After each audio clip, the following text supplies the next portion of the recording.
The Lakers are making their pitch to Dan Hurley as we speak. I'll give you 7 reasons he won't take it. You're Locked On UConn.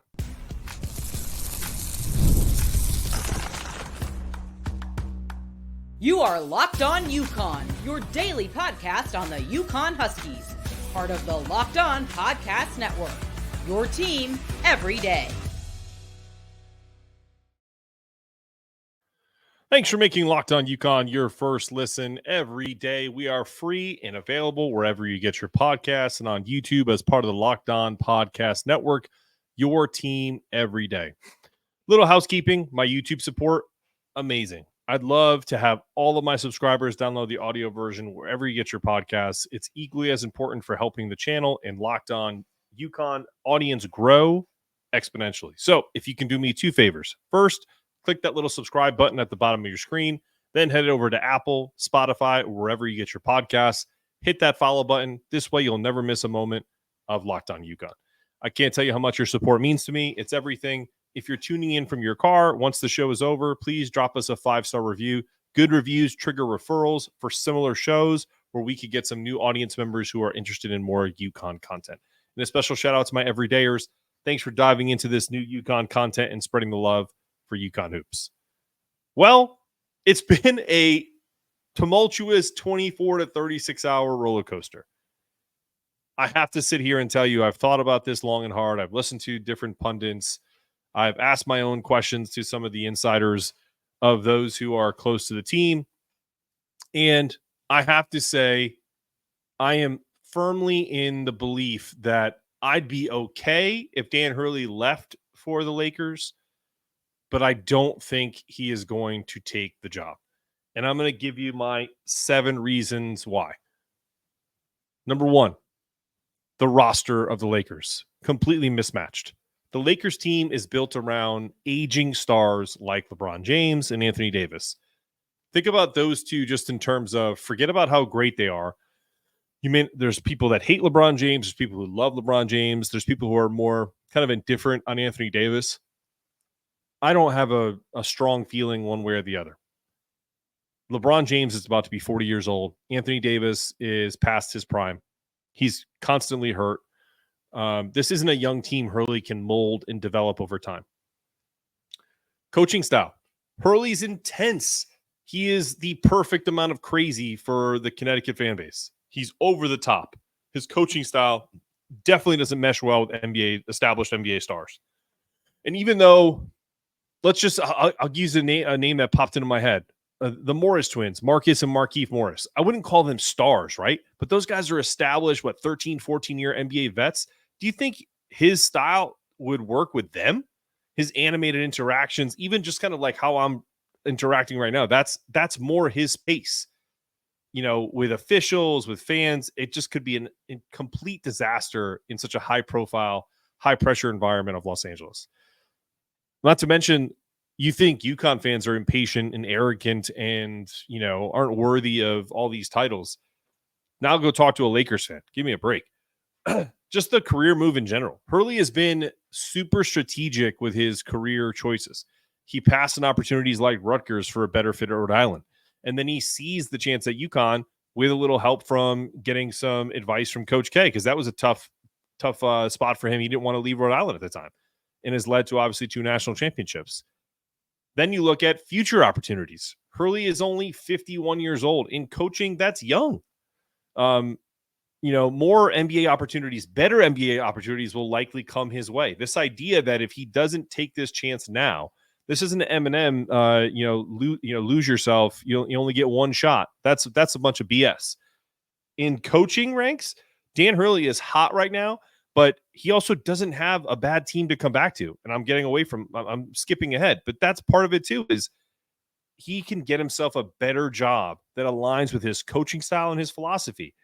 You can't sit there and tell me that a LeBron James coach team, which is almost like saying you're just kind of like a part of LeBron James's team, you're not really coaching him, is where Dan Hurley's going to fit well.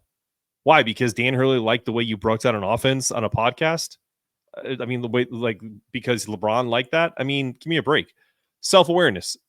I think Dan Hurley has prided himself in that type of self-awareness and expressed that the NBA isn't the right move for him just yet. I think he was on KFC Barstool show on his show. He mentioned it in the interview, saying that while he aspires to coach in the NBA, now isn't the right time. Couldn't agree more. The success at UConn. Hello, UConn is currently thriving under Hurley's leadership with back-to-back national championships and an even more promising roster for next year. The program's success makes it an attractive place for him to continue his coaching career. That's putting it as simplistic as you possibly can. And then there's multiple examples, but this is the best one because everyone remembers, and if you're too young to remember, Rick Pitino was in a really good spot in 1997. The Celtics came calling, and he took it. He left Kentucky. I definitely think if you asked him, it was a mistake. And I'm sure he later regretted it. Hurley might be keen to avoid a similar mistake. Those are the 7 kind of reasons why he's not taking this job. And that just so happens to be he'd also be coming back for a 7th UConn national championship. Kind of a nice little symmetry there. We'll talk about why arguments for Dan Hurley to go to the Lakers aren't really compelling, and we're calling a little BS on that as well. Coming up after this.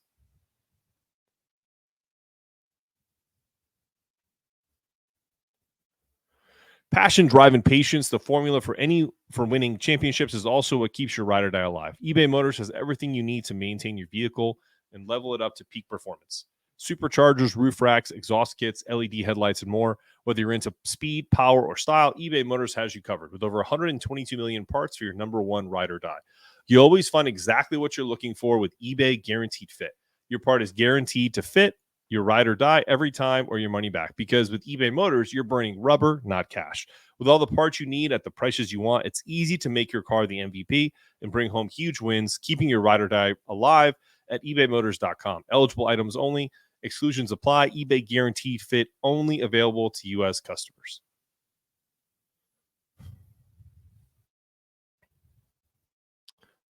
Hey, everyone.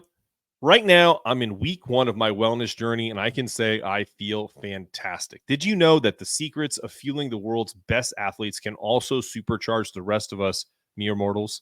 Take Cam Spencer, for example. He's all about dialing in wellness, reducing inflammation, and eating foods that fuel his body, all thanks to one of Connecticut's top wellness brands, the Feel Good Lab. Here's what Cam had to say.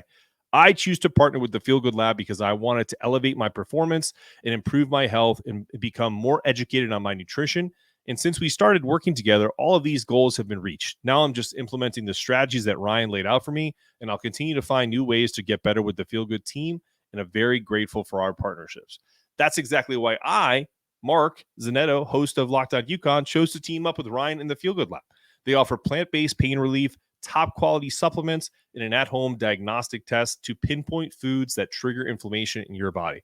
They also are an official partner of UConn basketball and now a major sponsor of Locked On UConn. I'm in week 1 of my wellness journey, and so far I feel fantastic. Ready to join me on this journey? Use code CAMSPENCER to get 12% off your order and support a 10% donation to Bleeding Blue for Good. Come join me and all the other current and former UConn family on a proactive journey to health and wellness.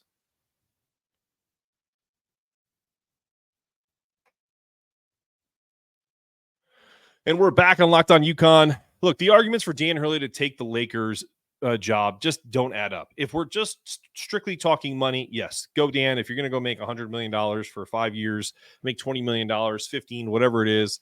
I think the highest paid coach in the NBA is Steve Kerr at 17.5. If they can match that or come close to it and double, triple your salary, and that's what you want, then I have no problem with you leaving to chase that challenge. But this is kind of historical stuff. It's a 20-year anniversary. I lived in LA in 2004.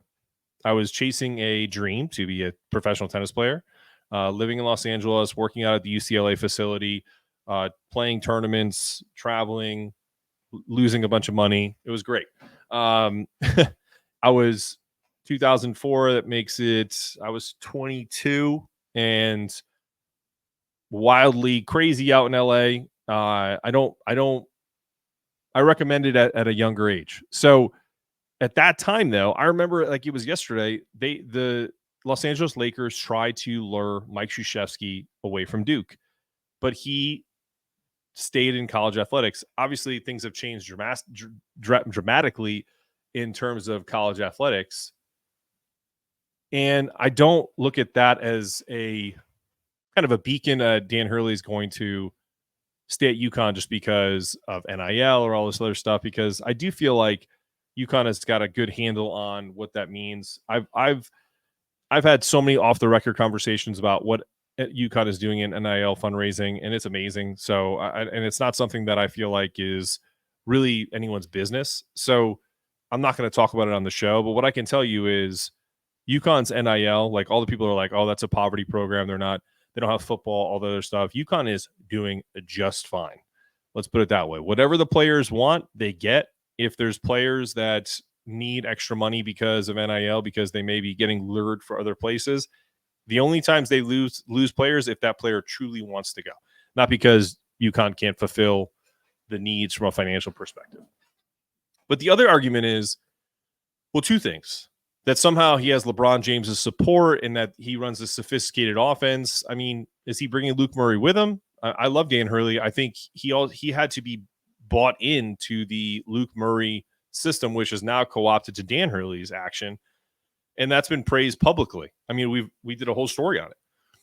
If LeBron returns to the Lakers, do they have to draft Ronnie James? Is that going to be a prerequisite? Because that would be my deal breaker right there if I'm Dan Hurley.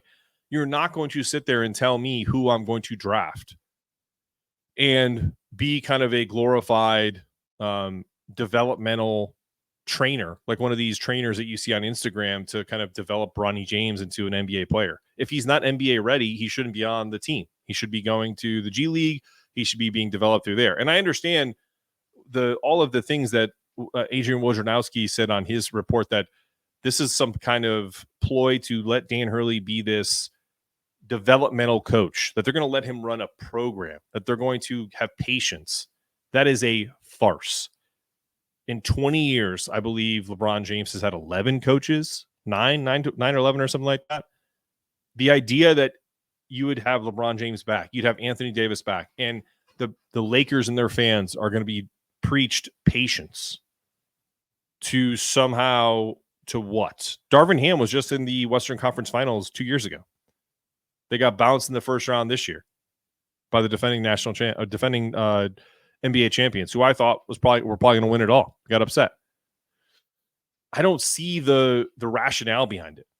If it's simply the Lakers are an institution and I want to see if I can make this work, then I'm okay with that. But if you're going to feed me, what's the line? If you're going to piss on me and say it's raining, I'm not going to buy it.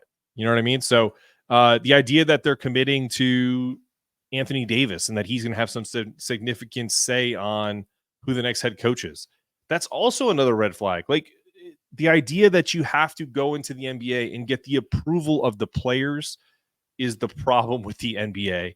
And it's the reason why we have so many players that whine. We have so many players that do not focus on the game and focus on getting better. They focus on their brand and who am I playing with, and who how is it going to affect my legacy? That's why there's so many shows on, well, what does that do for LeBron James's legacy? Who cares? LeBron James is 40. He's been one of the greatest players of all time. Congratulations. If he wants to keep playing, that's fine, but that should not be the determining factor to coming back to being a part of this Laker team.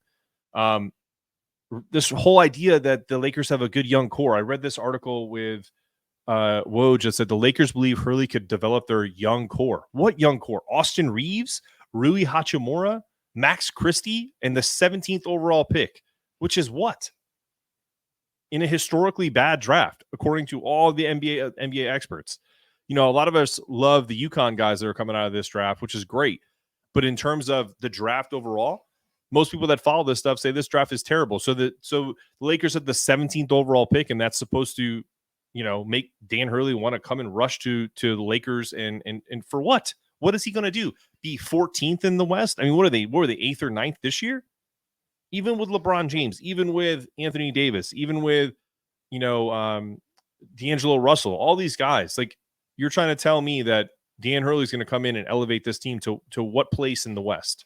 The West is stacked. He needs to take a look at what's right in front of him, and it's a mess. This Lakers team, if I said this on Twitter, if he goes and is being pitched this right now, it's 1:45 in LA right now. I'm recording this at 4:45 Eastern time. If he's in that room and they say, Dan, you come to this team, LeBron James is done after a year. You do not have to draft Bronny if you don't want to. If he doesn't get drafted and we want to bring him in as a developmental player, a two-way player, that's totally fine. Could be kind of a publicity stunt, but nothing will be forced on you. You have total autonomy. We're giving you a 6-year contract with a huge buyout. And if you have, I want to say total autonomy, but you don't have to cowtail to the players. If LeBron doesn't agree with something, he's 40 years old. He won't be on this team for maybe another year. He may not even be back. We're not even sure if we're going to sign him back. Then I'm more intrigued because then I'm just dealing with Anthony Davis and building up a roster. And we're not going to be that good. So I'm going to focus on how we can get good and what I need to do on this new challenge. But that's not what's going to happen. That's why Dan Hurley is coming back.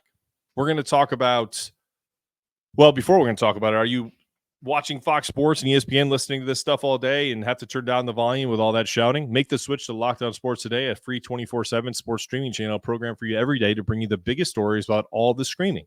Locked On Sports Today brings you can't-miss analysis, opinions, and news, streaming 24/7 on YouTube and on the free Amazon Fire TV channels app, part of the Locked On Podcast Network, your team every day. We'll talk end result of this tumultuous weekend as we wait and see. Coming up after this.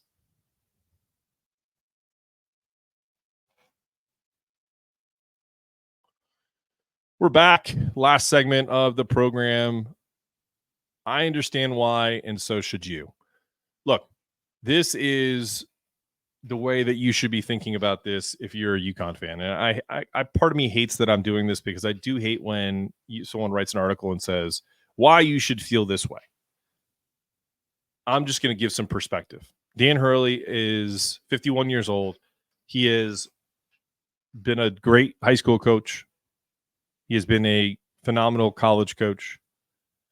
And he's ambitious. Both of his children have left the home. He's an empty nester now. He doesn't have young kids. He's not uprooting his family. Although it is difficult to leave family, 3,000 miles away. I get that. But the core root of it is, parents like to say, my kids are off the payroll. That just means they don't live in our house anymore. So his kids are off the payroll. He can move pretty freely. And he's got a pretty strong-willed wife. If she feels good about this, if they feel good about the move west, then I will understand. If he says, listen, as soon as Dan Hurley met with the players, I was okay with it. I came to peace with it because I've seen too many coaches over the years leave in the middle of the night after they told their players that everything is good, we're in a good place. The fact that he was able to meet with his players, I have had off-the-record conversations with a few family members of players that are on this team, and everyone business as usual. They aren't thinking about it because nothing is. You control what you can control. That's what they preached over the years, right? So they can't control whether Dan Hurley goes to the Lakers or not. But I think this all ends with both sides getting what they want. And what I mean by that is I know the Lakers say that they want Dan Hurley, but I think what they truly are doing is what the Lakers do. They are you ever see someone post something on Twitter and you're like, that's engagement farming. They are 100% posting something to say, look at me, no one's paying attention to me. Who's paying attention to the Lakers right now? Nobody. Now all of a sudden, they're front page news. Everybody in the country is talking about the Lakers and LeBron and Anthony Davis and Jeannie Buss and Rob Pelinka. They are drama kings and queens. Also one of the reasons why I don't think Dan Hurley wants to go there, like in his heart of hearts. Save the drama for your mama, right? I think for me, they don't truly want him. They want to be relevant, and he's the hot name. They want to say that they took a swing at him, that they did a real search, before they end up hiring LeBron's podcast buddy, JJ Redick. And frankly, I don't think it'll be a bad move from an X's and O's perspective. And I think JJ Redick can be a good coach executive in the NBA. And then I think it does two things. It gives UConn and their fans kind of like to breathe a sigh of relief. He comes back, signs a big extension, 3 to 5 years, 10 to 12 million per year, with some caveats. Obviously, a big buyout. So if he does leave in 3 years, which is I think the next step, then he makes it. I heard Brian Scalabrine on a Dan Patrick interview saying, "Go back 3 years." This is my exact thoughts, and he crystallized it perfectly. It was like he was in my head.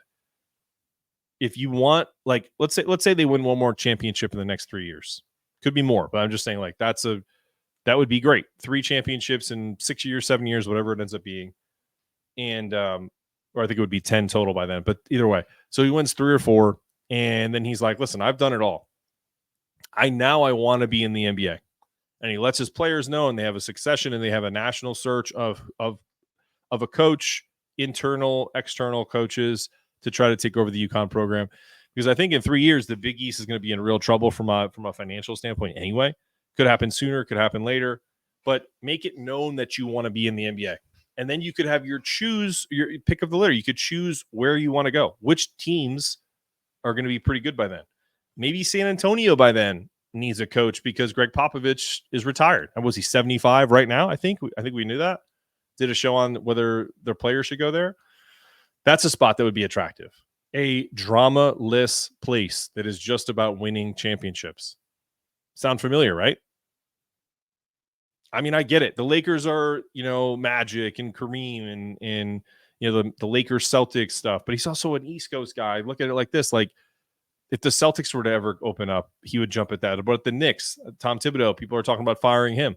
What if in 2 years the Knicks are still pretty good and they got Jalen Brunson and maybe they get Donovan Mitchell or, they get an Embiid or Giannis or somebody like to come, and then, Dan Hurley jumps on that bandwagon. Anything's possible, but I don't think you want to go to LA where you have a coach killing 40-year-old superstar, one of the greatest of all time, and we all know who it is, LeBron James. You don't want to be someone's glorified AAU coach, which is what they're asking you to do if you come in and draft Bronny. You have a team in UConn this year that can win another national championship. And like I said, if the NBA is the aspiration for the future, there's going to be a multitude of better opportunities down the road. I do not believe all this gaslighting that you just don't turn down the Lakers. Says who? What did Dan Patrick say? Did Frank Vogel or Darvin Ham think it was so special? Or that was Brian Scalabrine. Did they think it was special when they got fired? No. But did Mike D'Antoni? Like, the list goes on and on. Coach K turned on the Lakers. They had Kobe. They had prime Kobe. And he turned them down. Now I get old-ass LeBron and I'm supposed to go? Give me a break. He stays, and everyone in Husky Nation is happy. Locked On has launched the first ever national sports 24/7 streaming channel on YouTube, and now it's also available on the Amazon Fire TV and the free Fire TV channels app. Locked On Sports Today is here for you 24/7, covering the top sports stories of the day with local experts of Locked On, plus our national shows covering every league. Find Locked On Sports Today, now available in the free Fire TV channels app. This has been another episode of Locked On UConn. I'm your host, Mark Zanetto, asking you to stay locked in, stay connected, make sure your toughness meter is always rising, and as always, go Huskies.